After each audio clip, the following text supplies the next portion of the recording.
السلام علیکم۔ آج کی کہانی ہے افاہد یعنی وعدہ جو کرو وہ پورا کرو۔ نعمان بن منظر عرب کا بادشاہ تھا جس نے سال میں 2 دن مقرر کیے ہوئے تھے۔ ان 2 دنوں میں سے ایک دن ایسا تھا جس میں جو اسے سب سے پہلے ملتا تھا اسے انعام و اکرام سے نوازا کرتا تھا،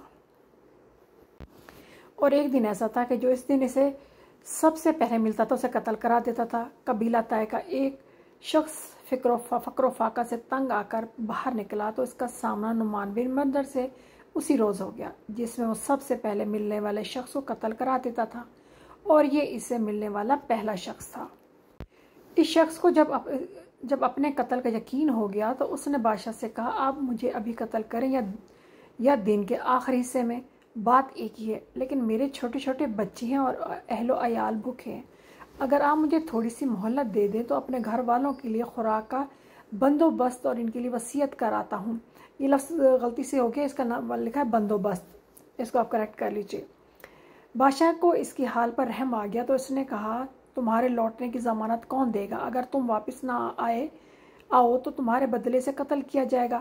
اس شخص نے بادشاہ کے مصائب شریک بن عدی کی طرف دیکھا اور اسے ضامن بننے کے لیے عرض کی، یعنی جو بادشاہ کا ساتھی کھڑا تھا، مصائب ساتھی، اسے کہا کہ تم میرے ضامن بن جاؤ، میری ضمانت دے دو، میری گواہی دے دو۔ شریک بن عدی نے کہا، میں اس کی ضمانت دیتا ہوں۔ چنانچہ وہ شخص چلا گیا۔ دوپہر ڈھل گئی تو بادشاہ نے شریک سے کہا، تمہارا وقت آ گیا ہے، قتل کے لیے تیار ہو جاؤ۔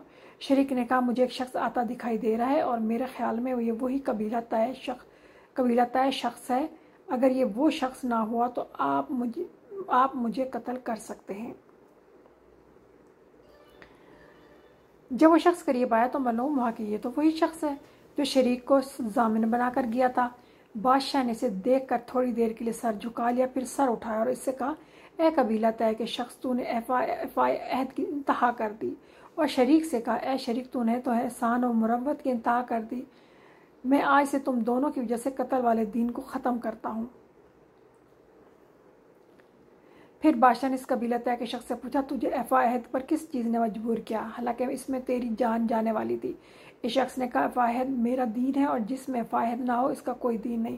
یہ سن کر بادشاہ نے اسے انعام و اکرام سے نوازا اور اسے باعزت اس کے گھر والوں کی طرف لوٹا دیا۔ وعدہ کرو تو پورا کرو۔